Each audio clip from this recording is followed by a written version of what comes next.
Baiklah teman-teman, di sini saya akan memaparkan tutorial bagaimana melakukan uji korelasi bivariat menggunakan SPSS. Nah, terlebih dahulu kita siapkan dulu data yang akan kita lakukan pengujian. Di sini saya sudah menyiapkan lebih dulu data yang akan saya gunakan untuk melakukan uji korelasi bivariat. Nah, hal pertama yang perlu kita lakukan adalah pada menu di atas ini, kita klik menu analis. Kemudian kita pilih correlate dan bivariate. Nah, di sini kita akan melakukan pengujian semua variabel. Maka semua variabel ini kita masukkan ke kolom sebelah. Untuk correlation coefficient-nya, pastikan yang dipilih adalah percent. Kemudian test of signifikannya, itu yang kita pilih adalah two-tailed. Dan untuk pada bagian flag significant correlation-nya, ini kita centang. Kemudian kita klik options. Nah, di bagian statistik ini kita abaikan saja. Untuk missing values-nya, ini kita pilih exclude cases pairwise. Kemudian klik continue dan OK. Nah, maka akan muncul hasil output seperti tabel di sini ya. Nah, jadi dalam analisis korelasi bivariat ini, dasar pengambilan keputusannya itu dapat kita lihat dari nilai signifikannya.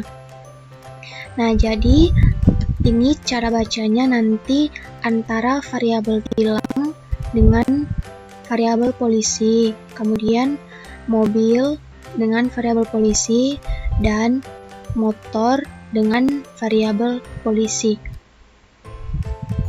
Nah, jadi untuk yang pertama antara variabel tilang dengan variabel polisi, itu nilai signifikan two-tailed-nya adalah 0,069.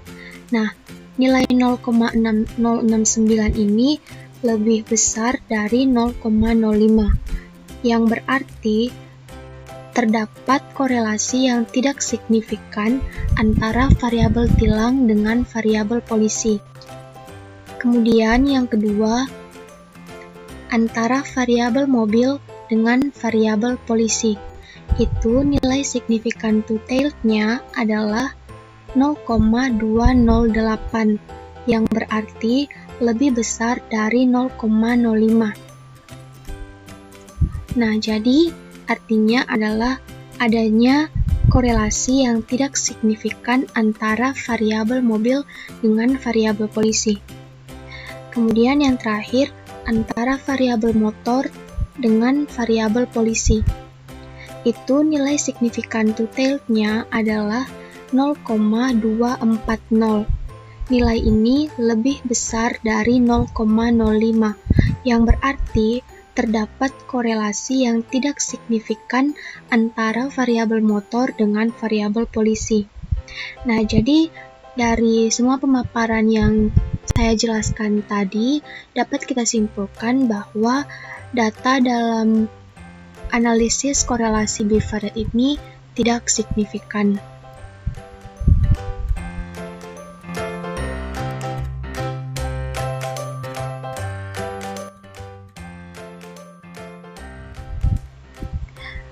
Baiklah, untuk tutorial kedua ini mengenai uji korelasi parsial. Nah, perlu diketahui bahwa salah satu syarat dalam melakukan uji korelasi parsial ini adalah data penelitiannya harus berdistribusi normal.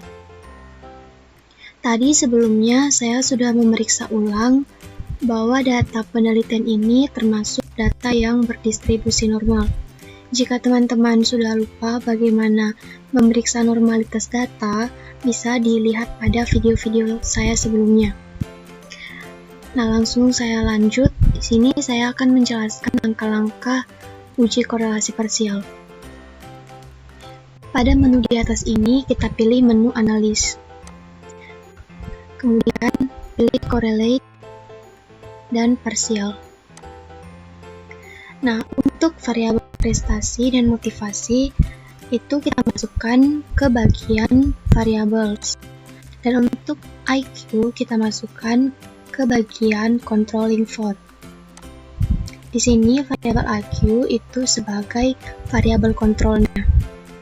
Nah, untuk test of signifikannya itu kita pilih to tail, dan untuk display aktual signifikan levelnya ini kita centang.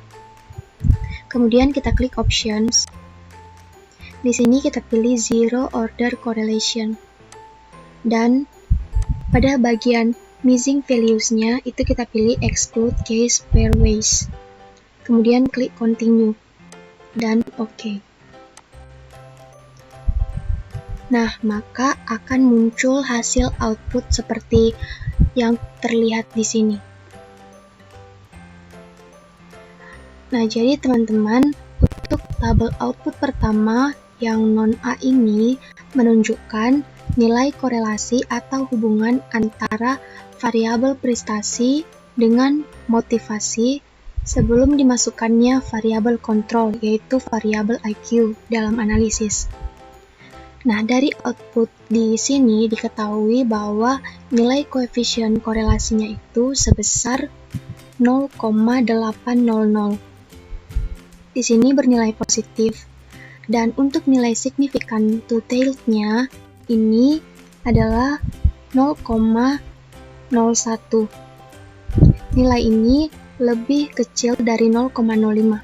Maka dapat disimpulkan bahwa ada hubungan yang positif dan signifikan antara prestasi dan motivasi tanpa adanya variabel kontrol atau variabel IQ itu. Nah, nilai korelasi sebesar 0,8 ini itu termasuk dalam kategori hubungan sangat kuat. Selanjutnya, untuk tabel output kedua, yaitu IQ. Ini menunjukkan nilai korelasi atau hubungan antara variabel prestasi dan motivasi setelah dimasukkannya variabel IQ sebagai variabel kontrol dalam analisis. Nah, dari tabel output kedua ini terlihat bahwa terjadi penurunan nilai koefisien korelasinya, ya, menjadi 0,738. Di sini bernilai positif dan termasuk dalam kategori hubungan sangat kuat. Kemudian nilai signifikannya sebesar 0,037. Nilai ini lebih kecil dari 0,05. Maka artinya adalah HO ditolak dan HA diterima, yang berarti hubungan antara prestasi dan motivasi dengan adanya variabel IQ sebagai variabel kontrol adalah signifikan atau nyata. Demikianlah tutorial dan cara membaca output untuk uji korelasi bivariat dan uji korelasi parsial.